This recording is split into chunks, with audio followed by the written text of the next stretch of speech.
All right, ready to dive deep. Today, we're tackling something I think we all crave a little bit of, the winner's mindset. Ooh. You know, that mental edge that separates the good from the truly great. Absolutely. And to help us crack the code, we're turning to Mindset Secrets for Winning by Mark Minervini. Great book. Now, I know what you might be thinking. Another book about trading. Been there, done that. Right. Book. Trust me on this one. This book is way more than just stock tips and trading strategies. It's about the underlying mental frameworks that drive success in any field. Exactly. Yeah. That's what's so fascinating about Minervini's work is that he takes these principles from this like high stakes world of trading and shows how they apply to literally any field where you want to excel. Yeah, like think about peak performance athletes, entrepreneurs, even just navigating everyday life with more intention. This book's got something for everyone. Totally. Almost like a cheat sheet to becoming a champion in any area of life. That's the idea. Yeah. I'm all ears. I'm ready to dive in. Yeah. So let's jump right in. I mean, Minervini doesn't waste any time getting to the heart of it. No, he doesn't. Right off the bat, he drops this bombshell. Winning is 99% psychological. It is. Yeah. Wait, 99%? So you're saying talent is practically irrelevant? Uh-huh. I mean, does that mean I could just think my way to becoming an Olympic gymnast? Not quite. I mean, it's not about magical thinking. Okay, good, because my cartwheels are pretty rusty. But it does highlight, I think, how incredibly powerful our beliefs and self-image are. It's not just about having the skills. It's about believing that you can use those skills to achieve extraordinary results. Right. Having the confidence to actually put them into practice. Exactly. Even the way we practice plays a huge role, which we'll get into a little bit Oh, more. okay. We'll circle back to that. All right. I'm officially intrigued. Good. But how do we even begin to build this winner's mindset? Where do we start? Well, Minervini starts with, I think, what is really the foundation, which is our beliefs. Okay, so this is getting deep, right to the core of who we are. Yeah. Yeah. He calls them the operating system of our brains. I like that analogy. And it makes sense, right? Yeah. Our beliefs shape how we see the world, how we interpret events, even how we interact with other people. So, like, if you believe you're not good at something, Yeah. you're probably not going to put in the effort to get better, right? Exactly. You're almost setting yourself up for failure. Yeah. Minervini dives into these things called global beliefs. Global beliefs. Yeah, these are those deep-seated assumptions we hold about ourselves and the world. Okay. And these beliefs can either empower us or completely sabotage our efforts without us even realizing it. Wow, that's kind of scary. It is. Okay, give me an example. What's the limiting belief that might be holding someone back? Well, let's say someone has the global belief, I'm not good at math. Okay, I think a lot of people can relate to that one. Right. And that belief might lead them to avoid challenging math courses, shy away from careers involving numbers, and ultimately limit their potential. Right, they're shutting doors before they even have a chance to open. Exactly, yeah. Or, someone who believes, I don't have what it takes to start my own business. That belief could keep them stuck in a job they hate simply because they don't believe in their own capabilities. Yeah, it's those internal roadblocks that Yeah. can be the hardest to overcome. Absolutely. Makes you think, what are some of my global beliefs? Yeah, it's good to reflect. Are they helping me or holding me back? I think we all have some limiting beliefs lurking beneath the surface, don't we? We do, yeah, for sure. And that's one of the, I think, most valuable things that Minervini challenges us to do is examine those beliefs, question where they came from, and see if they're truly serving us. Right, like do they still hold true today? Exactly. If not, it might be time to rewrite the code. I like that. Okay, so let's say we identify some of those pesky limiting beliefs. How do we actually go about changing them? I mean, is that even possible? Oh, it absolutely is, yeah. And that's where Minervini's 7 pillars of a winner's mindset come in. Okay, so this is the good stuff, the practical advice. Yeah, think of it as the cheat sheet we were talking about earlier. All right, I'm ready for the cheat sheet. A blueprint for rewiring your brain for success. Hit me with it. What are these 7 pillars? So here's the breakdown. Okay. 1, winning is a choice. Okay. 2, self-image determines success. Okay. 3, focus determines reality. Okay. 4, winning requires sacrifice. 5, discipline equals freedom. Interesting. 6, take full responsibility. Okay. And 7, success is the result of systems. Oh, that's a lot to unpack. It is. We're not going to tackle all 7 right now, are we? Well, no, not all at once. Okay, good. But Maybe we can highlight one that I find particularly powerful. Okay, I'm curious which one stands out to you. Discipline equals freedom. Interesting choice. Why does that one resonate with you? Well, I mean, it sounds kind of counterintuitive, to be honest. It does. Like, when I think of discipline, I usually think of restriction, not freedom. Right, exactly, yeah. You'd think discipline is all about limitations, and saying no to things. Yeah. But Minervini argues that it actually creates more freedom in the long run. How so? Well, think about it this way. If you're disciplined about your finances, you have more freedom to travel, invest, and pursue your passions. Okay.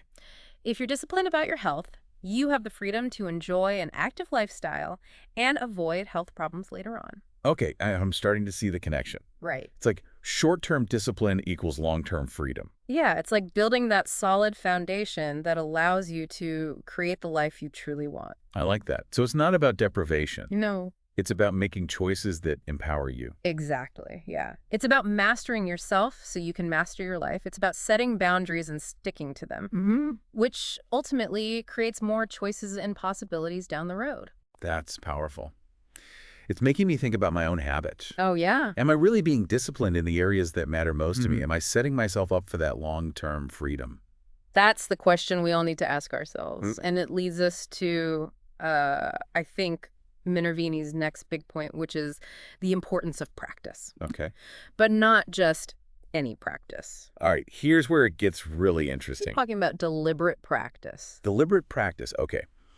That's sounds intense. I'm picturing like athletes training for the Olympics, Yes. pushing themselves to the limit day after day. It definitely takes effort, but the principles apply to, I think, anyone striving for mastery. Right. Whether you're an athlete, musician, entrepreneur, even someone just trying to master a new skill, like, cooking or coding. Right. So we've got this idea of deliberate practice.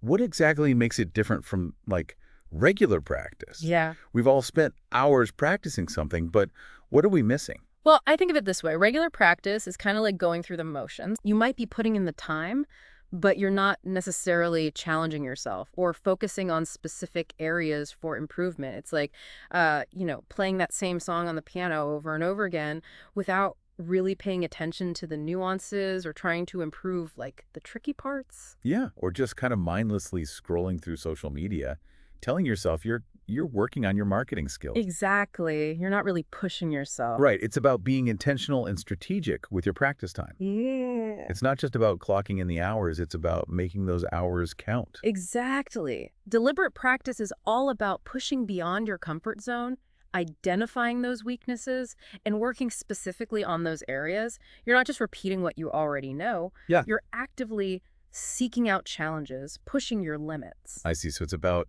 like having a laser focus on those areas where you need to grow. Yeah, exactly. Now, Minervini actually talks about how top performers structure their practice sessions. Yeah. They're not just like mindlessly drilling the same thing over and over. No. They have a plan.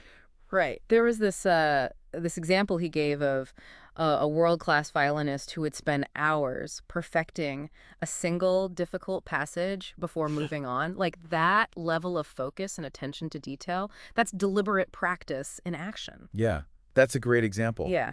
And it highlights a key element of deliberate practice, which is breaking down complex skills into smaller, more manageable components. So by focusing intensely on mastering those individual elements, you build this solid foundation for overall mastery. Okay, so it's like building a house. You can't just like slap on the roof without first laying a strong foundation. You got to start with the basics. It's the same with any skill you're trying to develop. Precisely. And that attention to detail, that willingness to focus on those fundamentals, I think, is what separates the amateurs from the pros. Yeah, totally. Yeah. This is like making me think about how I approach learning new things. Yeah. I'm kind of guilty of jumping around, getting excited about something, and then moving on to the next shiny object before I've really mastered it. Yeah. Maybe that's why I haven't achieved like true mastery in any particular area. Yeah, I think we all do that sometimes. Yeah. It's easy to get distracted or discouraged when we hit those, roadblocks. But deliberate practice is all about embracing those challenges, viewing them as like opportunities for growth. Right. It's part of the process. Exactly. Okay, so we've got the mindset piece, we've got the deliberate practice piece. Anything else we need to add to our like success toolkit? Well, Minervini also dives into a technique that I think is often misunderstood. Okay. Visualization. Ooh, visualization. Okay. I've heard about that, but does it really work? Yeah, It always sounded kind of like, positive thinking mumbo jumbo to me. I get it. I'm a bit skeptical. Yeah, I understand the skepticism, but it's more than just like wishful thinking, I promise. Uh, think of it this way. Your brain is incredibly powerful, and it doesn't always distinguish between what's real and what's imagined. Okay. So visualization is essentially a mental rehearsal technique. A mental rehearsal. Yeah, So like practicing in your mind. exactly. Minervini, along with, many peak performers, they use visualization to create this vivid mental picture of themselves succeeding, engaging all their senses in the process. Okay. It's not just seeing yourself winning, it's feeling it, Okay. hearing the crowd cheer, experiencing it as if it's actually happening. I'm starting to see how that could be beneficial. Yeah. Like if you can vividly imagine yourself succeeding, maybe it helps build confidence and reduce anxiety when it comes to the real deal. Yeah, that's a big part of it. But it goes even deeper. By repeatedly running through these mental simulations, you're essentially training your brain and body to perform in a certain way. Mhm. It's like pre-programming yourself for success. That makes sense. It's like when you learn a new dance routine. You might Yeah. practice the steps in your head before actually trying them out on the dance floor. Exactly, exactly.